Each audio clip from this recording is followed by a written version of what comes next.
All right, kiddos. Welcome, everybody. Um, how many of you were here last week? Amazing. How many of you were watching online last week? What do we think of Christian's whiteboarding abilities? Hold up on a scale of, yeah, all right. Okay. So we are very lucky tonight to have with us the dynamic duo of Erik Davis and Christian Greer. And these two guys, plus Maria Mangini, hold down the Chalice. How many of you have been to the Chalice?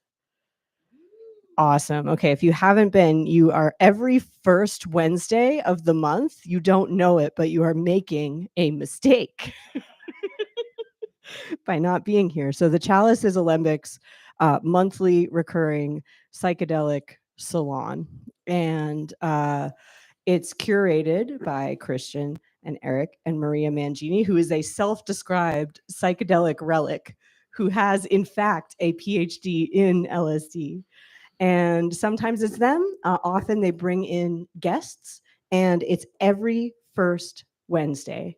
For a lot of people, be careful though, because once you come once, that will be what you do on first Wednesdays. It's really an unmissable event, and it's a great way to connect with many different sort of corners of the psychedelic community in the Bay. And the Chalice is coming from the angle of the nebulous, the weird, the unquantifiable, the unexplainable, the psychedelic humanities end of the spectrum, as a kind of counterbalance to a lot of what the mainstream kind of dialogue has been recently, is a lot about psychedelic therapy and psychedelic science, which we like and we're glad that exists, but it needs the balance of the sort of poetry and strangeness end of the spectrum.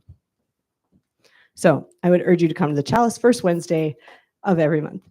And the Alembic runs several different types of classes, workshops, and events all around the zones of meditation and movement, inquiry, and psychedelic culture, and then just general weirdness and unquantifiable things. And how many of you have a meditation practice?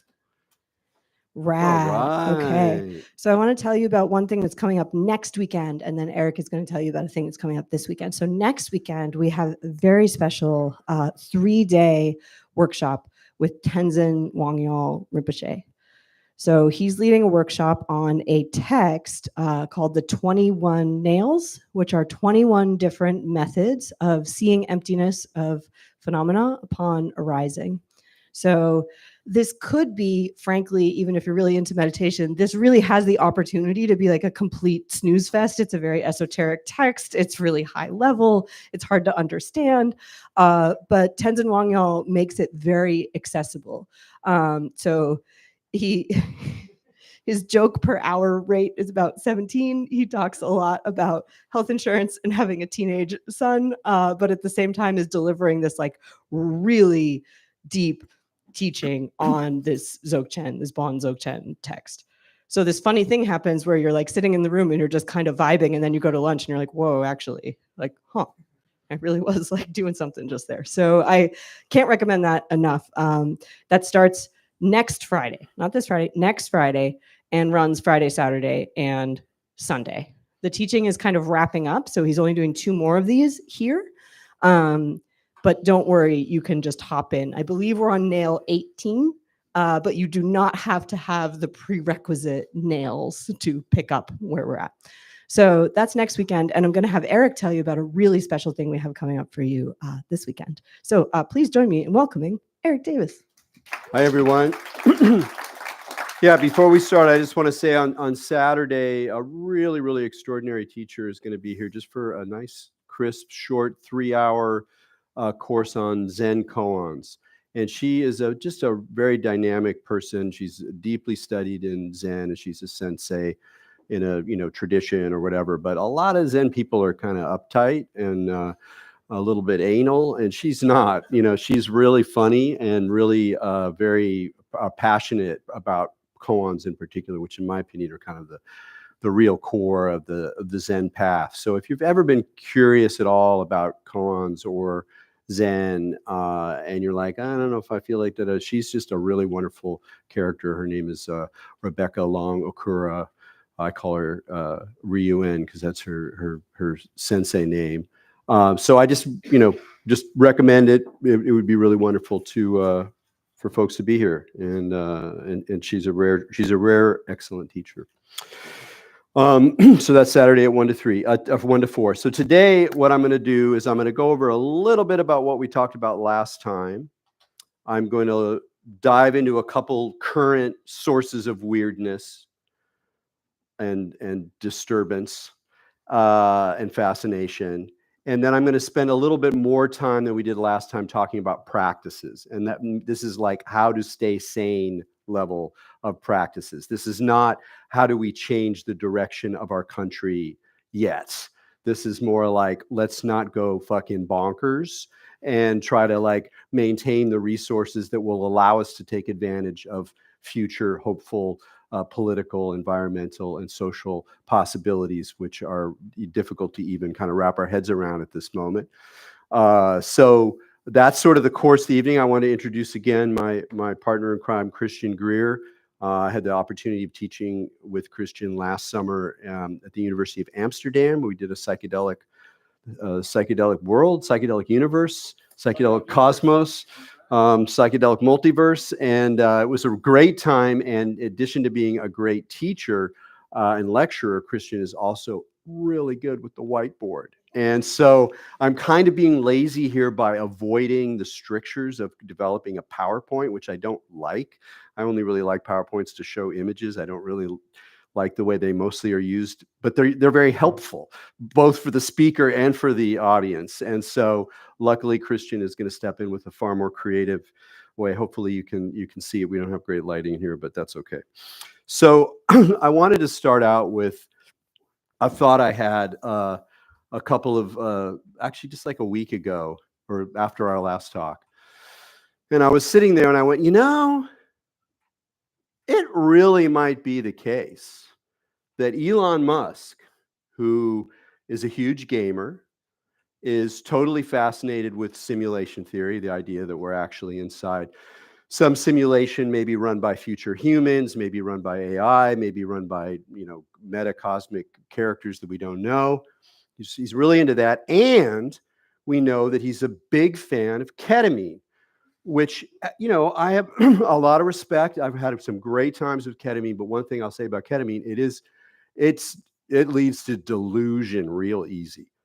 It's a definitely delusional psychedelic, or it can be a delusional psychedelic. So I was thinking about it. I was like, yeah, and then and then what pissed me off, like, there's so much stuff to be pissed off. And then I almost like, most of the time I'm actually like kind of not dull, but just like, whoa. And then occasionally something just totally pisses me off. Like the Department of Defense took down the historical page about Navajo code talkers, which is so awesome. It's like one of the most awesome things in like American history. And I was pissed, even though there's all these other things to be more pissed about. I was like, that one got me. And the thing that the Doge did is it took away the funds for the seed banks. There's seed banks all over the world that maintain seeds for plants that otherwise have no presence on the planet. Some of them are not actually currently growing, and they've been amassed over decades, sometimes centuries. They're like what we would go to if the whole thing unravels, right? I mean, it's like you got to be a fucking idiot to take money away from the seed banks, but they took the money away from the seed banks. And I thought, what? Like, you can't be that dumb. Like, there's got to be some other. And then I was like, oh, it's a game. And one of the ideas that the people who do the simulation thing give you is like, well, okay, if we're in a simulation and there's like people like kind of observing it, then, you want to keep it going, right? You want to stay alive in the game. So what you got to do is like be a badass. Be a hero, do crazy shit. Like, hey, I'm here. I'm going to like do stuff. Don't do what everybody thinks you're going to. Don't be a non-player character, right? Just kind of go. And I was like, what if he actually thinks it's a game?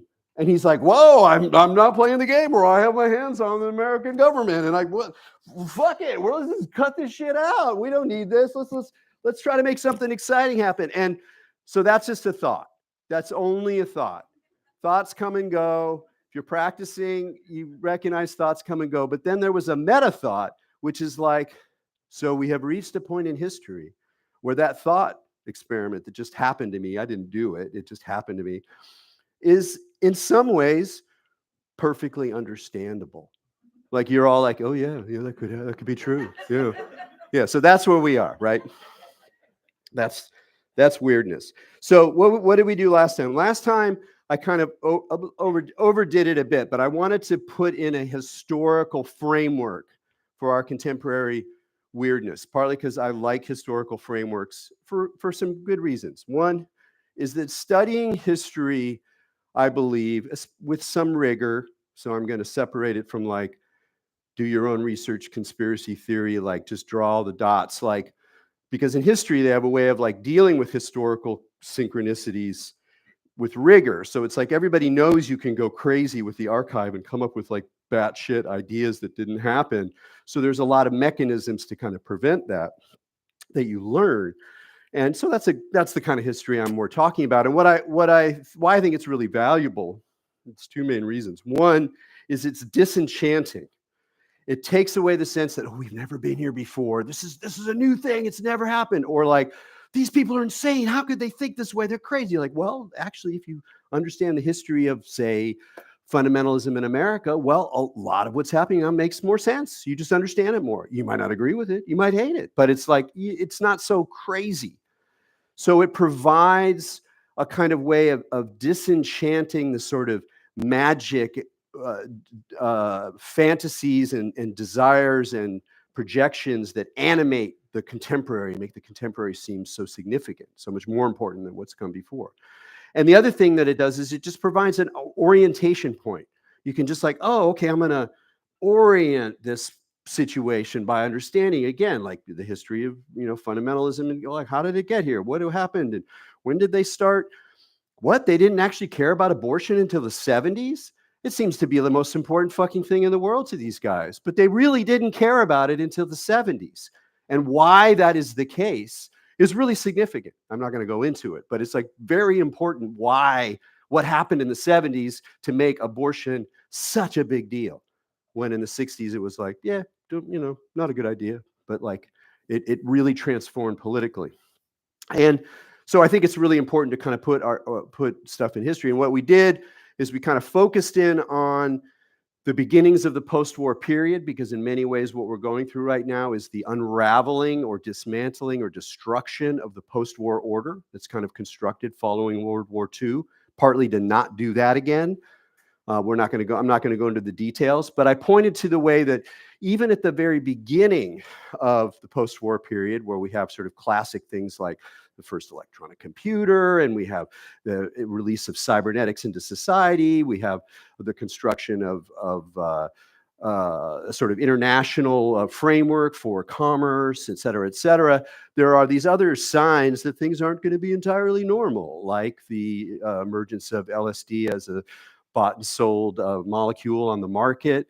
1947, the same year that Kenneth Arnold sees the first UFO. It's like, these are like weird symptoms that like a mainstream historian would say, oh, that's just kind of noise.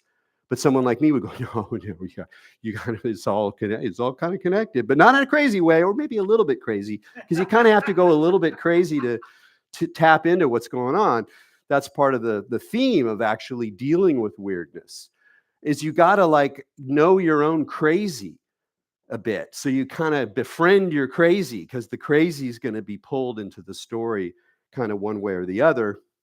And that's really what we talked about in the second part, where I focused on the 1970s, which for reasons maybe I'll get into later, are also a kind of key moment where things start shifting and we kind of enter into a postmodern world where it's no longer clear what the narrative is, and everybody's got a different story, and the economy's shifting in weird ways, and consumer desire starts transforming commerce, and it's a very strange period within which some of these psychedelic characters that I wrote about in my book High Weirdness are trying to understand their own experiences of high crazy synchronistic laden, far out, acid, sci-fi, contact, entities, aliens, experiences, and what you do with these no longer quite religious experiences, no longer quite psychotic experiences, somewhere between the two.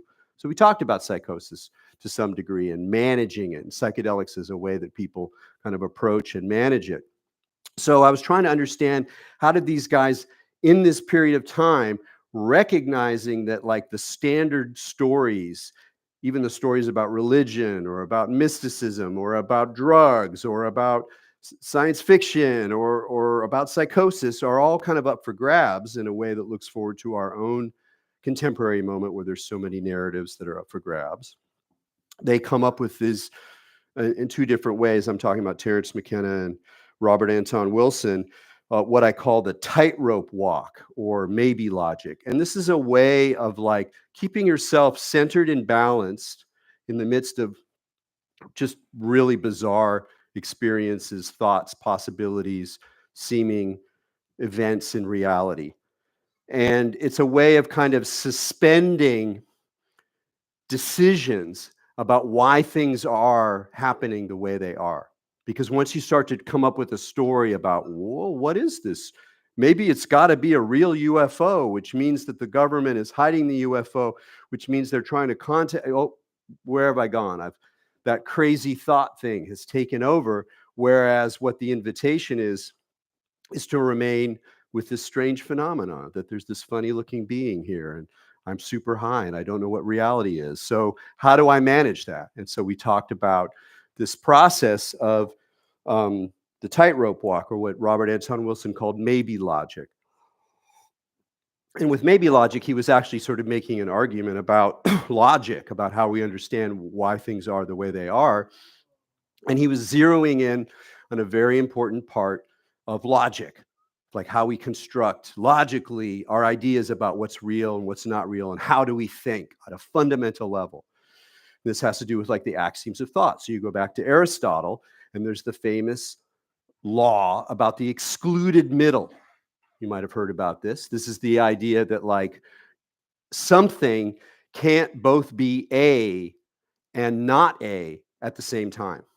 Right? I mean, that makes sense. Would you say that makes sense? Like if something is A, it doesn't make sense that it's also not A at the same time. That doesn't work, right? So that's an axiom of thought. But it's an interesting kind of axiom, because many of the fundamental axioms of logic are actually derived from other axioms, which you can say, oh, here's an axiom, I can prove it. Based on this, we can come up with this one, we can come up with this one, and it starts to form a network of fundamental assumptions. Law of the excluded middle is not like that. It's just an assertion. It's just yeah, that makes sense. Let's make that a law. Okay. But some people are like, nah, I don't buy it. Maybe something can be A and not A at the same time. Oh, now I'm in maybe logic. Now I don't know. I don't know what it is. Is it real? Is it not real? I don't know. I'm just dealing with a phenomena. I'm staying on the level of evidence and phenomenology. I'm not telling stories about what it actually is. And there's a nice philosophical sort of tradition behind this way of thinking. In Greek thought, we associate it with Pyrrho. It's called Pyrrhonism. And it's a kind of the first really intelligent, articulate skepticism.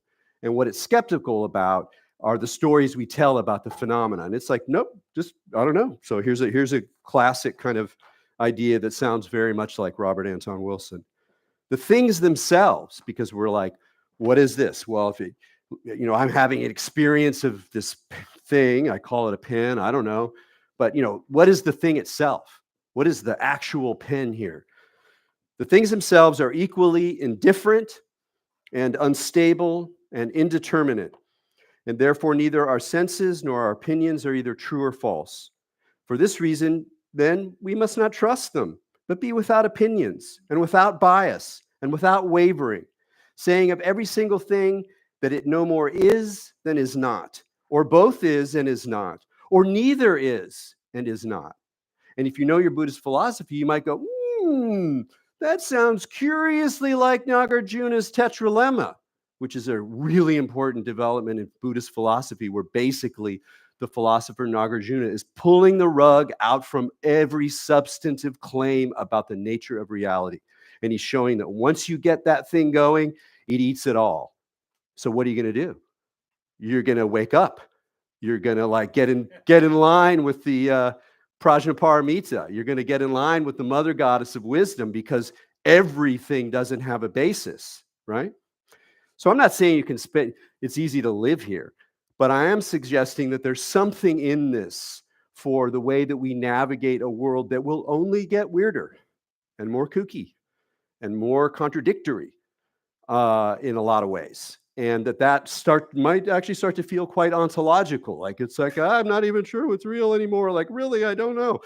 And this kind of approach is actually very helpful, because while it tables a lot of very important issues, and it's certainly not the scientific way to approach things in a lot of ways, although you can do science with it. There's actually some real science logical systems that don't have the law of excluded middle in them, that as a way of kind of approaching the world, it actually provides a certain ballast. And that's a lot of what we're going to be talking about how to keep your shit together as things get crazy, is how you keep a certain kind of ballast. You know, the way that you got the ship, you put a lot of heavy stuff in the bottom of the ship. You don't put too much on the left and too much on the right, so that it's holding it down, and you can kind of keep it going, even though it's getting pretty choppy out there. Oh, the waves are getting bigger, but I got some ballast to keep me going. What is that? It's not a thing. It's not a concept. It might be faith in a way, might be a belief in a way, but I think it's really more about a practice and a way of doing that. We'll talk about that a little bit later. So I wanted to, one other point about this maybe logic is that it asks for and demands what I will call a situational pluralism. And what I mean by that is that there is no one framework that is going to help you figure out what's going on. And indeed, if you look around at the people who seem to think there's only one framework, they tend to be the ones who are causing the most problems and are most full of shit and are most, kind of screaming all the time. So most of us are like, well, actually, there's a lot of different ways to look at the world. And they're like, oh, you're being a relativist. Like, no, actually, I'm not. I'm just recognizing that there's a lot of different ways to look at the world. I'm not making some big claim about what's ultimately true. I'm saying that in our lives, as they're constructed, as we were born into, it's never not been this way. It's never not been that there are many ways to look at the world. And it looks like the world actually kind of looks at the world in many different ways. I can understand myself as a meat machine. I can understand myself as a poem. I can understand myself as an ensouled being. I can understand myself as an animal that wants to fuck. You know, it's like, one of them's true. Like, what are you talking about? So situational pluralism is part of the gift of the freedom that is provided by not really knowing what the fuck is going on in any deep ontological way. Because you're like, well, this might work, this might work. Maybe it's better to pull out the skeptical, rational side at this point. Oh, maybe the poet is actually more appropriate to the situation that's going on. And there's no ultimate rule there that which disturbs some people, but I think it's actually very helpful. I'm thinking in my mind of a very good example of situational pluralism from my pal Jamie Wheel. I'm not going to go into the details, and if these words don't ping for you, don't worry about it. You can ask about it in the second half. But he says, look, I'm kind of coming down to like three things.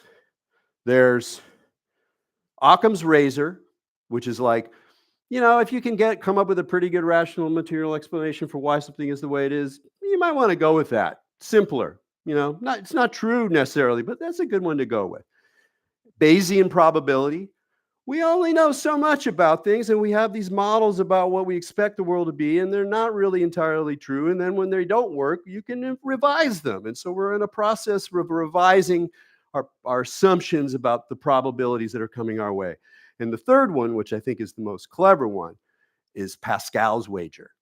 And if you don't know Pascal's wager, it's like, well, there could be a God, in which case there's like this divine being and he loves me and there's like a way out of the horror of death, or he's not real. But if he is real and I think he's not real, well, there's some kind of like damn for eternity stuff. So maybe I'm just going to go with the God. It seems more fun, more happy to go with the God. And so he throws this in there too. Now, he's not doing it as a Christian, but he is saying that, like, you got to leave the door open to the weird, to like the possibility that ontology is not what we think it is in our kind of rational world. So that's a little talk about maybe logic. We can do more on that. I want to bring up one concept and then talk about some contemporary examples of it, and then we'll get to some practices. The concept is, remember I was saying there's something really important about the 70s. And what I think is really important about the 70s is it's when postmodernism begins. And by postmodernism, I don't mean just a way of thinking, although it is also a way of thinking. But the way of thinking is reflecting and expressing something that's changed in modern culture. And you can talk about it economically as we move from the gold standard to a situation where we can just abandon ourselves to financialization. I mean, that's what happened. The neoliberal thing gets constructed, consumer debt. There's a whole shift that happens in the 1970s. Well, we can talk about it in a lot of ways. But it's just important to say, because you say postmodern, people think you just mean a theory that some people agree with or don't agree with, or they think you're talking about, Marxist DEI stuff, which is like a later development, and Jordan Peterson not understanding the history of postmodern. Anyway, it gets kind of annoying. But the reason I bring it up is one of the classic first wave postmodern thinkers. So this is before it becomes all about social justice. Jean Baudrillard. I'll never forget it. It's like I'm at like an art school party in New Haven in 1985, and there's like cool graduate student in a leather jacket. He's like literally pulls this book out of his jacket. It's this little book, Jean Baudrillard, Simulations. He goes, "Have you read this?" And it was like a drug, right? It was a virus. And I was like getting this thing. And indeed, it did have a very powerful viral effect. And a lot of people were infected it for quite a long time. And he's a very interesting figure from our perspective now, because we can see what he's talking about. And it's a lot more like what's going on now than really in the 1980s, because he was kind of an apocalyptic thinker, meaning that like some French thinkers, he just like, pedal to the metal. Let's take this to the end and like proclaim the end of this, the end of subjectivity, the end of da-da-da-da. And his big idea, again, was simulation. And by simulation, or the simulacrum, he didn't just mean fake. He meant another order that would undermine, and was already undermining, our basic sense of reality. So here's a 4-stage way of understanding what he means by simulation. So in the first stage, we have representation. We make representations or images that more or less resemble the thing that they are. There's a boat out there. I'm going to draw a boat and show you a boat, right? So that's like the first stage. Then the second stage is you start to really distort those representations. So now it's like a magical boat with wings and it's flying through the heavens, but it's still a boat. So we're kind of in that phase. Then things get a little more insidious. And the third one is that you're like, how does he put it?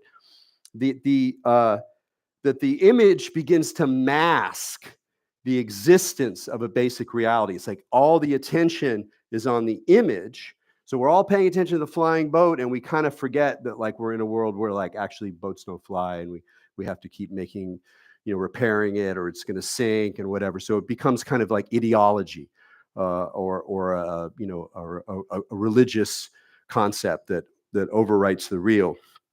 But the last one is where the simulacrum comes into its own. And he describes it as the image that has absolutely no relationship to reality in any way. And it just kind of becomes its own thing, its own order. So for him, Disneyland is the great example of that. It's like Disneyland makes things that really don't relate to anything else. And it just kind of keeps going with this idea of a simulated reality that actually kind of undermines our sense of where reality is.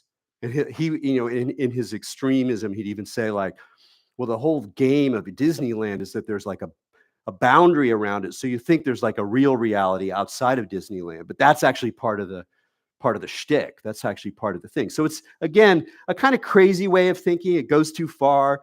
He was famously attacked for saying really stupid things about the Gulf War, like the Gulf War didn't really exist. It was just a televised event, and by which he meant it was just a simulation, which is, of course, stupid because people actually died and it really did exist.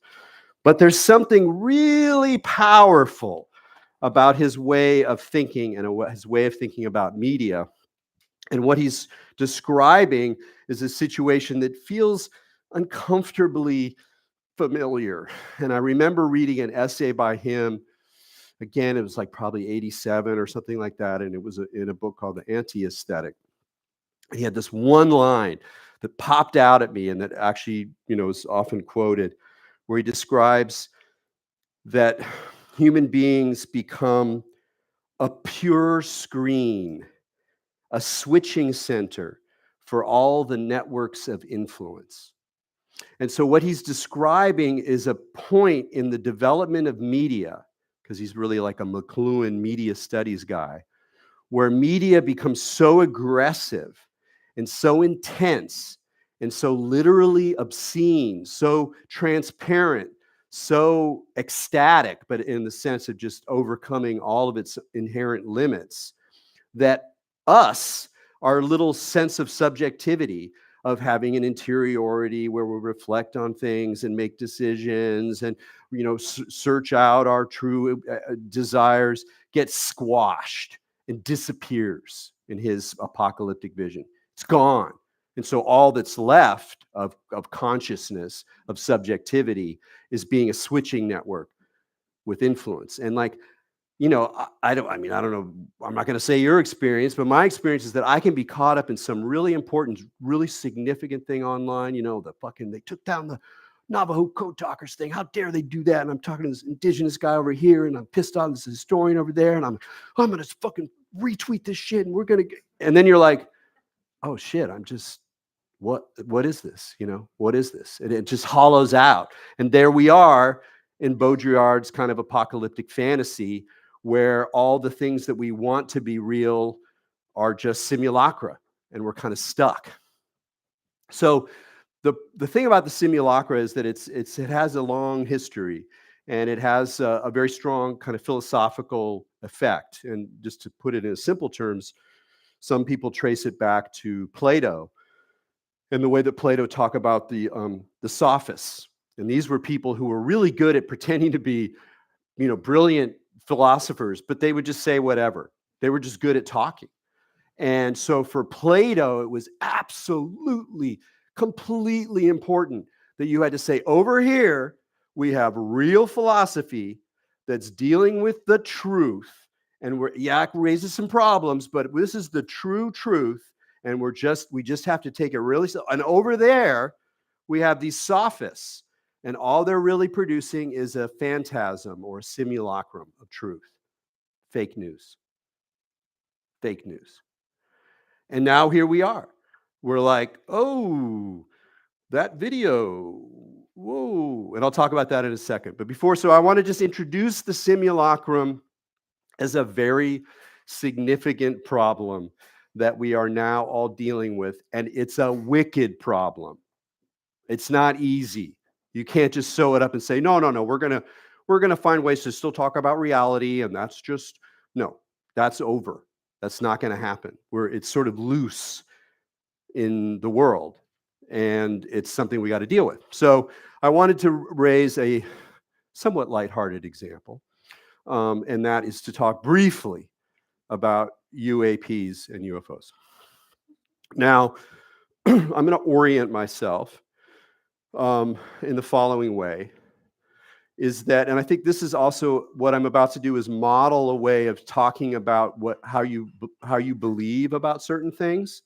And it's not based on, I believe that UAPs are not real and it's a bunch of bullshit. No, what it is like, well, I've been interested in the subject for decades.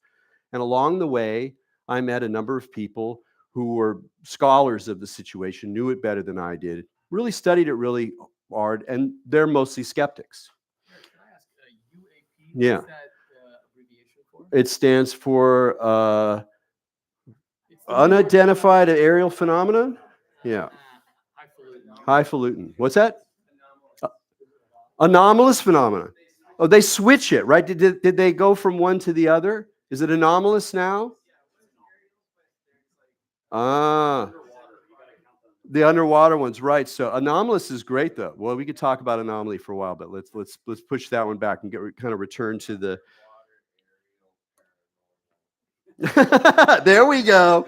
So I got to admit, so that's part of my setup. Is it just, and because I have learned this stuff, it's kind of like if you know a stage magicians, and if you have the opportunity in your life to get to know and befriend stage magicians, you should absolutely do it, even if they're a little weird, because what you can learn about the mind, belief, reality, and what things appear to be that aren't, you can learn a lot from stage magicians. So I have some stage magician friends as well. They're really good when you get around gurus, and it's not because you can go, oh, that that's bullshit. He's not manifesting rose petals. He's just doing some prestidigitation. That's not the point. The point is it gets back to the maybe logic. There you are, and the guru is manifesting a gold watch. Wow, and everyone around you is like, oh my God, a gold watch. And you're there and you just go, there's the phenomenal experience of a gold watch appearing from that man's hand. Okay. And you're like, it just doesn't affect me very much. It's almost kind of boring because I'm like, yeah, okay. Yeah, I've seen a lot of weird shit, haven't you? Like, what are you going to do? Sell the farm? You know, like, don't worry about it, right? And so I'm like that with UAP stuff. I'm like, you know, like, it just doesn't, you know, oh, hey, let me show you the film, the video. Look at this thing. Oh my God. I'm like, yeah, there's a lot of video out there. Okay. It just doesn't hook on me personally. That's kind of like, you know, I'm sort of shaped that way. And then I also have to say, it's just super bizarre. This very day, and I got out of the blue an email that looked initially like a crank email, which I do get, as you might imagine, doing what I do. And it has a beautiful it's got a Russian name, like in Cyrillic, and the subject line in English is "From Russia with information," which is hilarious.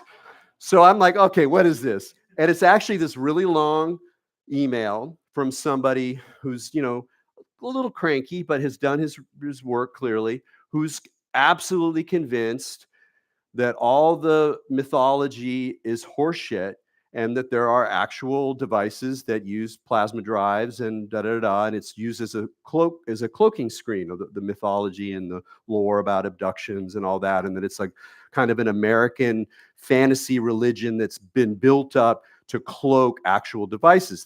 He's by no means the only person who argues that. Indeed, one of the people I'm talking about that I'm good friends with wrote a book called Mirage Men that finds one of these guys who was in the Defense Department who kind of talks about the way that they used UFO mythology as a way to cloak actual things that they're doing. And that's one of the things about the UAP zone is that whatever else you want to say, you can say two things. One, that the intelligence agencies have been fucking with this thing from the very beginning, from the 1940s, right? And the other thing is that it's kind of a religion.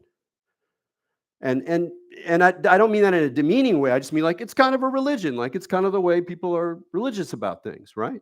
So with this stuff in mind, you know, one of the main things that's been happening in this recent flap of all sorts of sightings, all sorts of people talking about it, huge amount of media attention, like lots of stuff going online. I mean, it's a fascinating time to be into UAPs.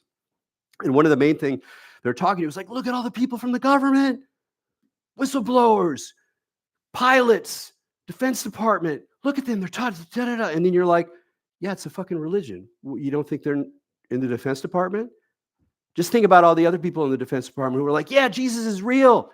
Resurrection's real. The end times are coming. I'm going to be scooted up on the rep. And you're like, okay, great. Yeah, you know, you go, believer. And so the existence of authorities revealing the kind of secret domain of this underground lore, it's not that impressive when you think that yeah, there's just a lot of kooky people everywhere. You don't think there's kooky people in the Defense Department? And B, this shit has been played by intelligence agencies and psyops and military from the very get-go. So you think you're going to get a good signal out of that? Good luck. right? So that's just kind of my skeptical bounce back. But I have one other element that I have to add, because people are like, yeah, but no, I saw that thing myself, and no, it's too weird. It's too weird. I also believe in anomalies. I think it's absurd to believe that the universe is all sewn up in one nice, neat package that reason can limn.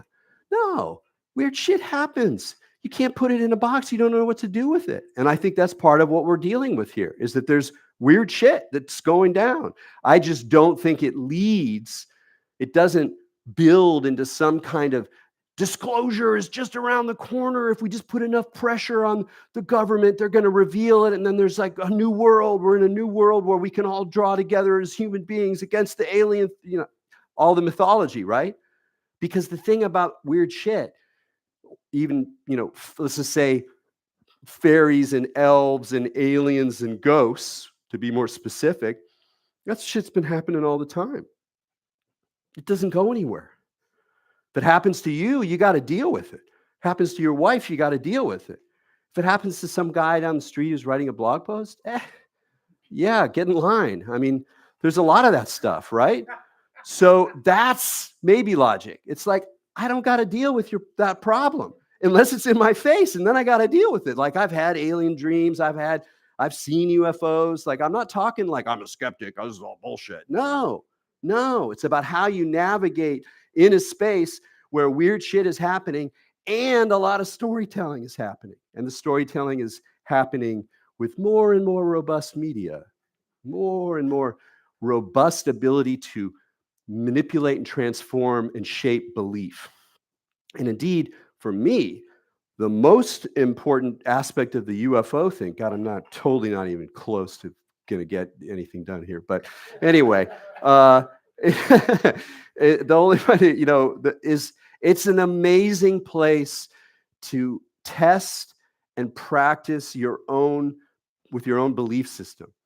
It's like, if you're into it, go in another direction. If you're not into it, I'm going to spend the next week going down the rabbit hole. And let's see what happens to my own beliefs. Let's track my own beliefs. This is something Robert Anton Wilson used to talk about. He'd talk about reality tunnels. There's all these different reality tunnels out there. So this is the old days. Subscribe to if you're a lefty, subscribe to a right-wing magazine and really read it. Take it seriously. Try to see where they're coming from and watch yourself as you kind of shift. So what am I going to do here? With the little time, I'm going to skip the AI simulacrum thing. We can talk. You're welcome to throw the question. And again, of course, folks out in internet land, after my talk, when we do the Q&A, we will say goodbye, so we can keep the Q&A just in the room. That's my preference. So you're welcome to talk about it there. But what I would like to get into is I think I ended up with 10. I didn't try to do that intentionally. And we'll go through them relatively quickly now, and we can talk about them. And again, my concern is with your basic sanity. My concern is with the depths and delicious subtlety of your soul. I'm just using that in kind of a loose term. I don't mean a religious thing by it.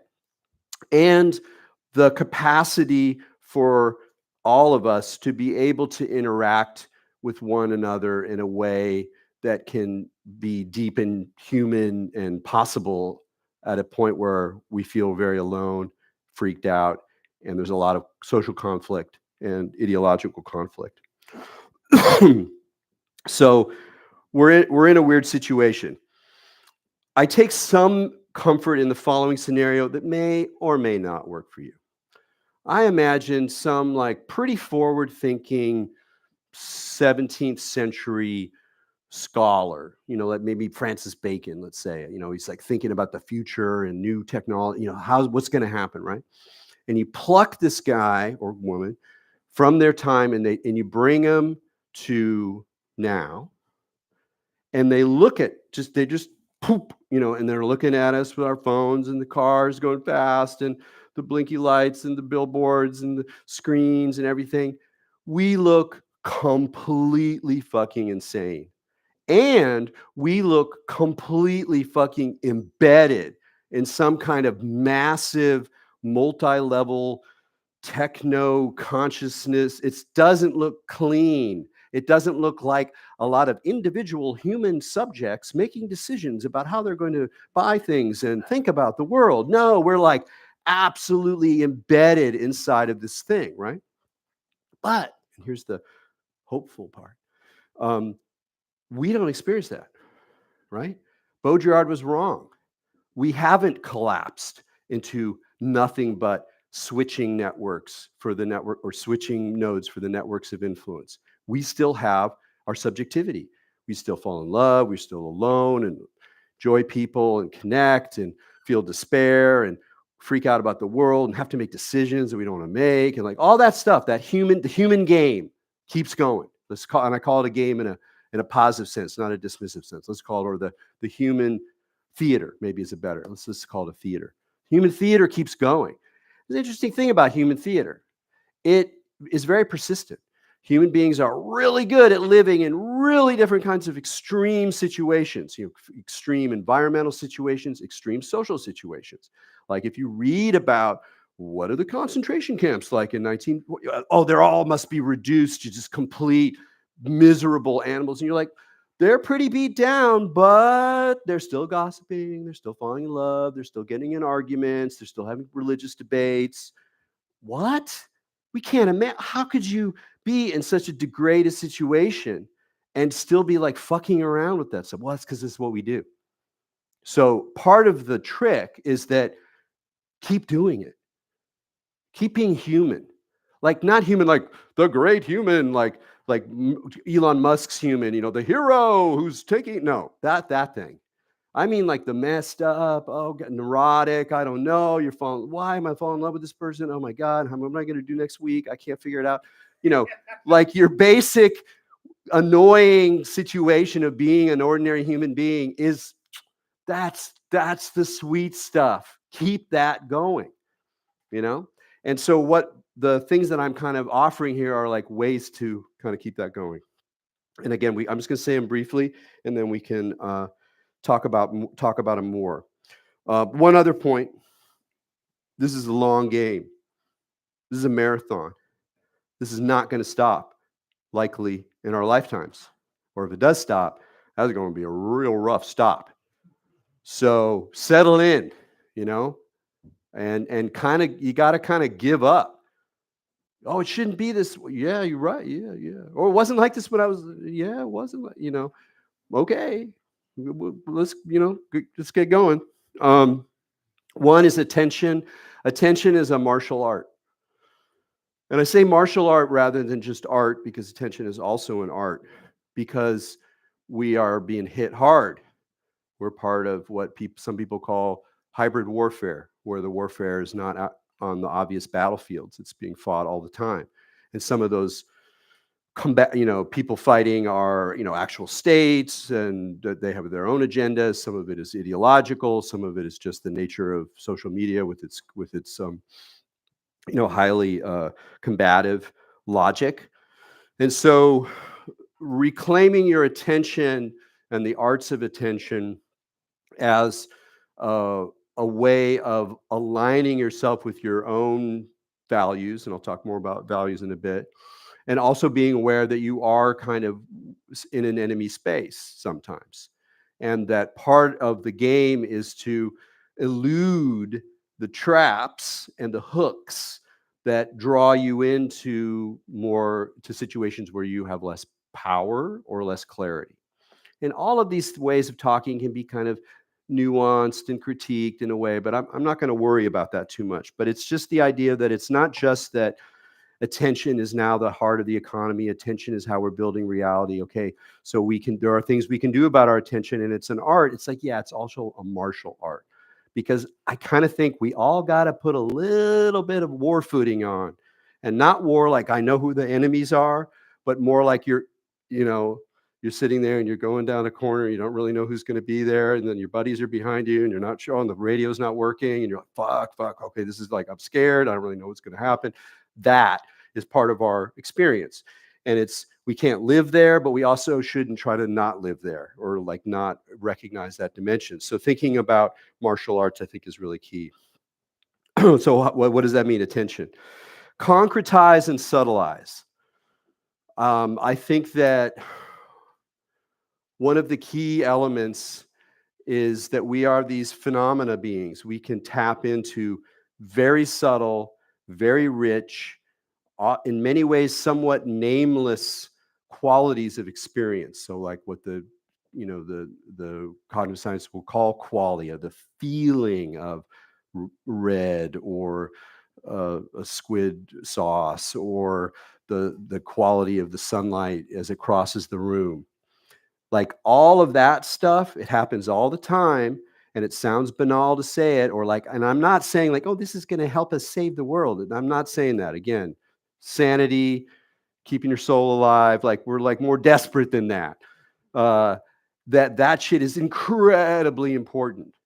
And it's not important not just because it keeps the finest senses alive, as well as your ability to then relate with the world and other people through those finest senses, but it also eludes capture, because that's not the main mechanism. The main mechanism are words and fabricated images, screens, ideas, beliefs, and ways of maybe intensifying sensory experience in a kind of crass way, the way that like, sugar affects your nervous system. Like you like it, but it's kind of crass. It's sort of loud. It doesn't really allow for a lot of maneuvering. I mean, other people have different experiences of it, but that's mine.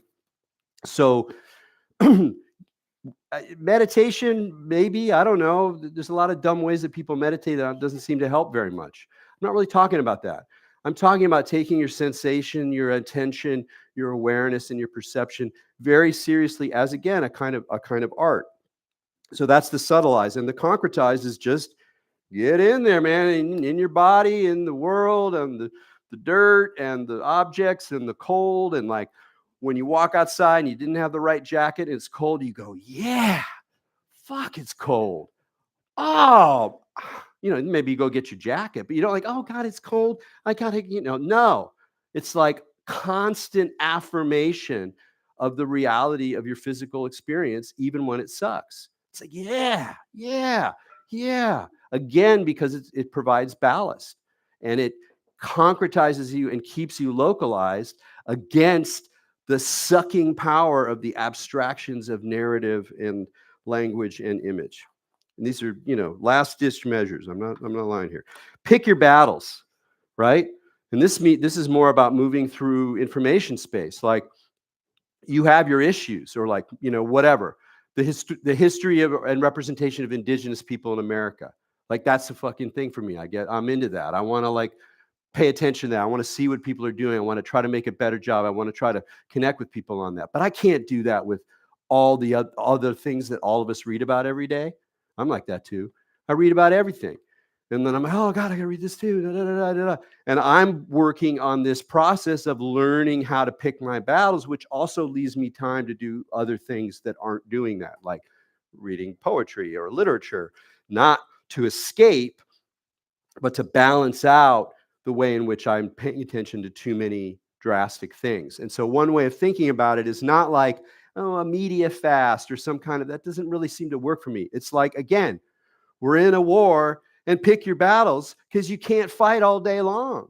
You can't, but you can fight some of the time, and you might have to, whether that means struggling with an idea online that you don't agree with, or you see something or somebody at work that is like, no, we got to kind of get around this one. And it might have a conflictual dimension. It might just be paying attention because you feel compelled. You need to pay attention. You need to witness to what's happening in the Amazon. You need to witness to what's happening to our government, and to get in there. And the other thing about picking your battles is because we're in a holographic problem where it's a poly crisis, it's happening all over the place, is if you can focus, then you can go much deeper, because whatever else it is, it's really interesting.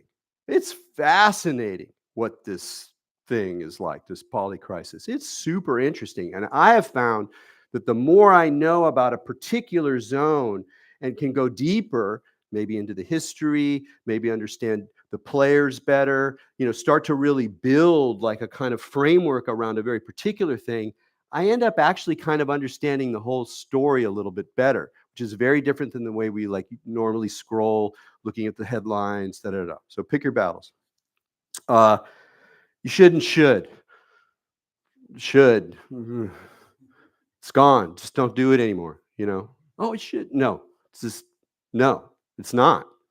It's not. It's worse than that. Keep your cool. Keep your cool. Again, I'm sorry to draw from like war metaphor. I'm not a big war guy, although I find war fascinating. I like war movies. I like to read about war. So I'm a little bit influenced by it, but it's not like I'm obsessive. But the ability to keep your cool in a high stress situation is an incredibly powerful, wonderful gift. And it gives you a very concrete goal for your psychospiritual, self-development practices. Rather than like, oh, I want to be enlightened, or like, I want to achieve this certain state of consciousness. Like, I want to be able to have enough control over my body mind that I can, that spontaneously cool, chill states will emerge in situations of high stress. I'm a neurotic guy. I worry about a lot of bullshit, like I'm kind of like, I sweat the small stuff. But I have found in my life, that when things are actually kind of gnarly, I sort of chill out. And it's partly it's a lot to do with my meditation practice, and it's a lot to do with my philosophical practice. You're going to have your own way into that. But like the goal of being able to keep your cool, it's like if you're in an argument with somebody, and if you keep your cool, you're just going to so outpace that person. And I can't do that. I'm bad. I get pissed off. I'm easily triggered.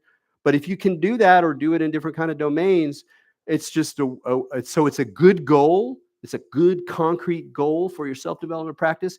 And you will find you don't even have to turn it on. It'll just happen sometime. You're just like, oh, wow, I'm not that triggered by this situation, which is good because it's a weird situation that I have to navigate through. I have to make some choices. Foxhole humor. So this is, again, a little bit of evidence of that, the way that the human drama, the human theater, not drama because it's also a comedy, that the human theater is found everywhere. It's found in the most degrading and disgusting and terrifying and painful situations that humans can do. So like foxholes in World War I, which is still, to my mind, in some ways, the worst war. It's so loud. This is a nightmare. Mud. You're like walking on like corpses that you can't take out, and the smell, and there's rats, and there's no food. It just sucks. It's really bad. And people, not everybody, but a lot of people can still keep the humor going, right? What does that mean? That humor, that joke, is that human game, that human theater that you're keeping going, even in really degraded situations. And one of the problems I see with a lot of people on the left, or environmentalists, for very good reasons, they're super bummed out. Oh my God, it's awful. It's so awful. It's just, and yes, it is. But on some level, it's also not hilarious, but it's just so fucking weird. It's so out of it. And we're all in here together. And when we laugh, we're connected in a different way. We feel recharged. And it allows a kind of space of freedom. In a way, it's kind of like the last freedom you get. Like if they're coming for you, right? And they're like, oh, they're putting the noose around your neck, and you're like, fuck you, motherfucker, fuck off. It's the last freedom, right? And so, and what I want to say also about some of the kind of emotional energy around, around anybody who's politically engaged, or kind of militant about their perspectives. They're very serious, and it's like the seriousness is going to actually make it work better. And then if you have that idea, then you feel guilty if you're also kind of something's funny, or like you want to like take a have a joke with somebody. So like, don't do that. It's totally fine.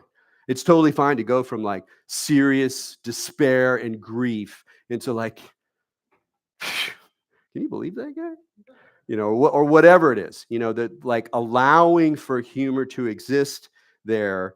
And that allowance of the humor in a situation of despair and degradation is part of the next thing, which is what I call the emotional remix, or the emotional mix. And this is the idea that as we go through this very complicated situation, we're all going to be more triggered. We're all going to have more stuff going to come up. It's going to come up stronger. And sometimes it's very confusing because you're elated and enthused about one thing that you're doing over here, and then you make a left turn or you get one bit of news, and then the whole nightmare despair thing hits in, and then you're in doom land. And all of these emotions have a way of kind of sticking, and then there's a lot of mechanisms both internally and culturally that kind of want you to be sustained in certain emotional states. So I'm just kind of saying, get a little creative with it. It's okay. It's okay to be in despair and loving your dog at the same time. Don't make one win because it's too weird to like have that it's not, it's go because despair is so real. And it's like, it's real, it's not real. You know, your emotions are totally who we are, and they just kind of run through us like we're a theater, and the gods are going, oh, here comes Aphrodite, oh, here comes Zeus, oh, here comes, Mars, he's pissed off again. And, we're also just kind of hosts of these affects, and these affects are deeply bound up with what's happening. They're deeply triggered by what's happening, and they're deeply manipulated by what's happening, or by forces that are making it happening. So developing a certain spaciousness around emotional reactivity that is not afraid of grief, fear, despair, but also develops the ability to kind of bounce back, to be a little bit more light with it.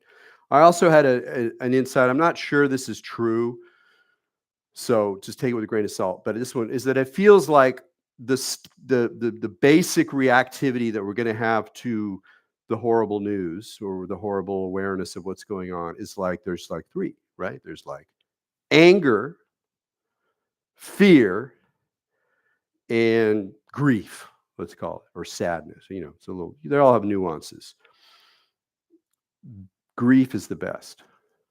Work for grief. Refine your grieving. Your own future is in grieving. It's not in fear. It's not in, you might be terrified when you die or something like that, but like the grief is fundamentally in the picture in the way that the other two aren't. They're going to come up. They're part of life. And you'll find that if you focus, the other ones diminish. Oh my God, I'm totally terrified of what's happening. Why are you really terrified? Because everything's going away. Oh, so it's actually kind of grief. Well, just get into the grief. And then oh yeah, I might die. And I'm like, okay, but I'm going to die anyway. And I'm going to have to say goodbye to everything that I love. There's no way out of that one. Can I be with my grief around that? Well, that's actually kind of liberating, because now I'm like, well, if I'm right with my God, and I'm aware that I'm going to say goodbye to everything, well, I'm not so fucking scared of that shit. Well, fuck you guys. Actually, you can't get me, a little bit. I'm kind of playing with it, but it's also real. Join posses. This one's super key. Is it online? Is it not? Try not to. Or have online support coming together in a room with people like we're doing right here. Or getting together and partying with people. Getting together and having sex with people. Getting together and starting a political, whatever. But like getting together with people. And not just in the sense of like, we're going to form a community, or we're going to like all get together around a shared interest or a shared passion or a shared political activity. It's also about a way of how you navigate through the posses that you've created. And here I'm really thinking more about like friendship networks. And they might not be friends, like deep friends that you've had for 20 years, although those are good. Keep those. Always keep the old friends. Don't get rid of the old friends. That's the biggest mistake people make in their lives. They don't keep their old friends, because you trust them and you also know them and you also see them in their problems. But what I'm talking about is like, I have a lot of stuff that I really don't know that much about, but I have friends who do. They're good at some stuff that I'm not good at, and they're part of me. Now, they may not be around, maybe they die, whatever, but like part of being in a posse is that you actually develop a kind of group facility where everybody's got their own little thing and their own take and their own angle and their own knowledge set and their own practices that they're good at. And just having that is like incredibly positive. it seems to me that there's a lot of socializing that people do, maybe in the Bay Area, maybe younger generations. I don't want to generalize. That's a little bit more superficial than that. So, or it's a little more gaseous. It has like a greater extent, but it doesn't quite have the crystallization that I'm talking about. I'm talking about something where you go out and you have adventures or difficult things that that change your relationship. Taking drugs in an unsafe way is a good bonding experience that I don't recommend to anyone. So it is a little bit different than just like, oh, I've got a community and we're all like going to Burning Man, and then I say, oh, it's a little different. But Burning Man is a good example of that process where just the work to maintain a camp and to deal with all the politics or whatever makes very interesting relationships that last for a long time. So a couple more. Cherry pick curators. It's kind of part of this is that we need curators. We need people who are like, they are devoted to something that I don't have time to do anymore because I'm picking my battles, but I still want to kind of keep up with this. So like, as you like, whatever, follow people on Substack or follow YouTube channels or whatever, like be very creative and careful and be willing to prune. It's like you're curating your curators, but take it really seriously. And when it starts to be off in some way, like always know why I'm coming back. Why am I coming back here? Because of this and this and this. I mean, there's some right-wing people that I follow because they've helped me understand things. And so sometimes I'll read something, I'm like, oh, well, no. I've been doing this for years now, and I'm going to keep doing it because it's good. So, and so it's just being very careful about that and being okay with the fact that there are curators. You don't know it. You're not going to go do all that research. They might be wrong. You don't know, but like you by curating that and taking it really seriously, it helps kind of filter, but also still map the complexity of what's going on. And the final one I have is go deep. And I have a little phrase here, values over frameworks. What I mean by that is it's not really so much about what you believe about how the world, what's happening with the world, or what you should do, what people should be doing. I mean, that might come of it. But it's more like the other thing that people talk about in the foxhole is like, there's no atheists in the foxhole. Actually, my father-in-law became an atheist in the foxhole. So, it kind of works both ways. But the point is that it's in the foxhole that the true values become apparent, your values. And they might turn out to be not what you expected. Maybe they're more religious than you thought. Maybe that's the religion of your youth that pops back. Or the opposite, total atheism. No. We're just here talking animals on a planet spinning in space, and we got to get our shit together, or whatever it is. But it's like, take advantage of the situation.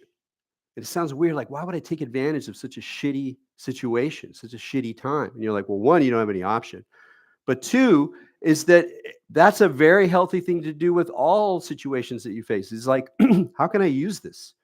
And be like, how can this actually provide me something? And one of the things that I think this provides, as we get buffered around, we don't know, we're friends with somebody, and then they start, they go down a conspiracy thing, and you're like, I don't even can trust this person anymore, and I don't know what's going on. That is a time to, in the old theocratic language, get right with God. And it might not be God. It might be Pan. It might be Shiva. It might be animals, or my animal, or whatever it is, or my lover. But there's a way in which the situation drives towards values. And the more articulate you are about those values, even if it's open, you're not sure, it's a work in progress, but the more articulate that is, then again, the more like there's just more coherence to your subjectivity, and there's less buffeting. Because it's like, if you really believe that you're in living as much as you can in light of your highest values, which is a tall order, but and you're falling short, but whatever, but you're doing your best, like I'm doing it, then it's like, you're not as exposed to a lot of the ways that people get confused and get caught up in things that end up they lose the plot. It's like you have a little more protection. It's kind of like armor in a way. Like, yeah, no, I'm good. Don't need to go down that rabbit hole. I got my thing. I got my belief. I got my image. I got my practice. I got my love. I got my whatever it is. So it's kind of a again, it's a kind of crystallization, not to shut down the mystery or the not knowing or the anomaly, the essential anomaly of our experience, but it is a way of kind of guiding yourself to, again, not be buffeted. So those are my the 10 principles. I went not too long, actually. I think I went an hour. So let's take a break. Let's take just a 5-minute break. We'll say goodbye to people in internet land. We'll say thank you very much to Christian Greer. It's very helpful. Look at this. I love it. You know. And then when we come back, we'll just have a Q&A session for 45 minutes to an hour, and happy to talk about whatever. One quick thing while we're still online. Thank you again, Erik. It was fantastic. Thank you.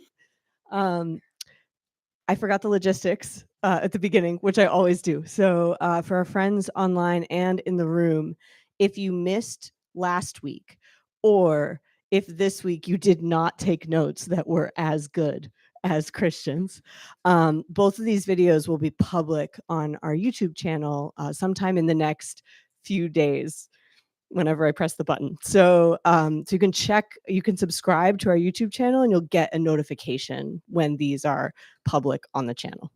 Okay. And keep an eye on the channel. There's a lot of good stuff that's going to be posted over the next 2 weeks. All right. I'll see you all in 5 minutes. Thanks.